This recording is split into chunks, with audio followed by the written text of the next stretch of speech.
This one says, find the values of x and y in the parallelogram when AB equals x squared minus 6 and CD equals negative x.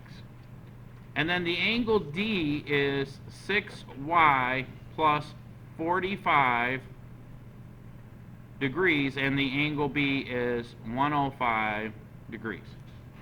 So because it's a parallelogram, I know that this angle is congruent to this angle, and I know that this side length is congruent to this. So let's solve for x first. I'm going to say x squared minus 6 is equal to negative x. Now, this is a quadratic. The easiest way to solve a quadratic is to set it equal to 0. I could do that by adding x to both sides. Well, x squared is not a like term with x because this is really technically x to the first power. So I'm going to have to keep them separate. And I'm going to put the little 1 there so it kind of reminds you that's x to the first power. And all of that equals 0. Now, to solve these, you could do what we call a guess and check method. In other words, I've got to factor this in such a way where I've got one binomial times another binomial to get the quadratic. And the way that we solve that is we take the first term and the second term. And then we guess. So I'm going to say that this is going to be x times x. That's really the easiest way to get x squared. And then I need to think of numbers that when I multiply them together, I get 6. But when I add them up, I get a positive 1. Because this is a negative sign, one of the numbers is going to be negative. So I know that 3 times 2 equals 6, but it's a negative 6. So I just have to decide, do I make my 2 negative or do I make my 3 negative? The 2, because what that does is when I multiply negative 2 times x, I get negative 2x. When I multiply 3 times x, I get a positive 3x. Now, these two numbers, when you combine like terms, 3x minus 2x gives you this 1x. So this is a positive 3. So what I've done is I've found that this is x plus 3 times the quantity x minus 2. Now remember that 0 times 0 equals 0. So that means that this, x plus 3, must equal 0. And x minus 2 would have to equal 0. Actually, either one, right? But we're going to take this approach because we guarantee that it'll equal 0. So over here, I'm going to subtract 3 from both sides. I get x equals negative 3. Over here, I'm going to add 2 to both sides. And I get x equals positive 2. So those are the two values for 2. But then I got to look and see which one works.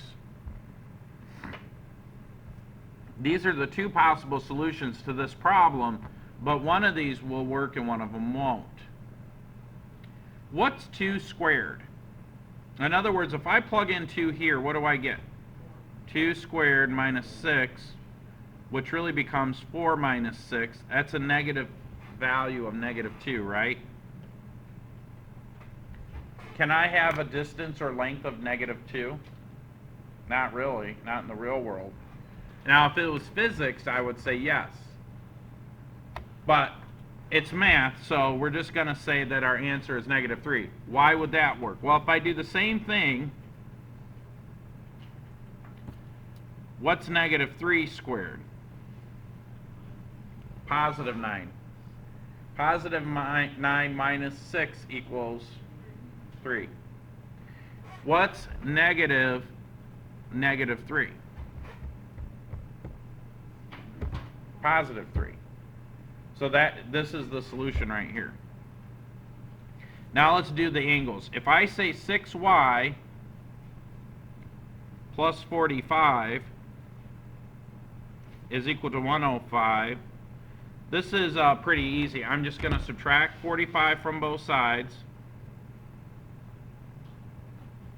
Then I'm going to get 6y is equal to 60. All right? Then I divide both sides by 6. I get y equals 10. Okay? Now, they're telling us on question 5 that this quadrilateral is a parallelogram. So I know, because it's a parallelogram, that the measure of angle A has to be equal to the measure of angle C. So since this equals 69, so does the measure of angle C. So that was an easy one. And remember that this angle is congruent with this one.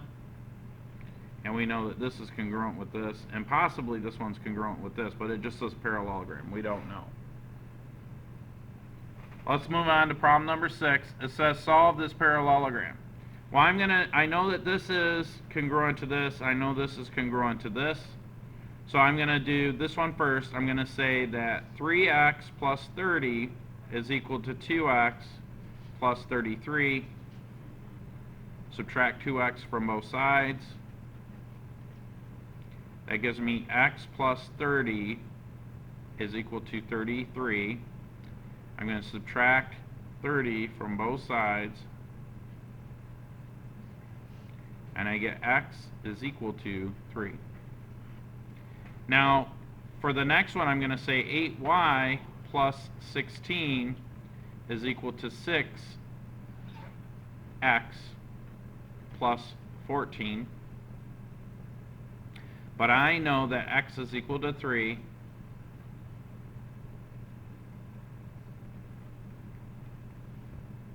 So then this becomes 18 plus 14.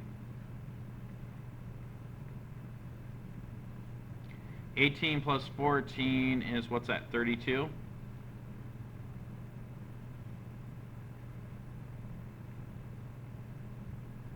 Subtract 16 from both sides,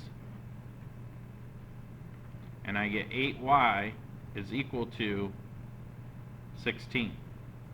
Divide both sides by 8, and I get y equals 2.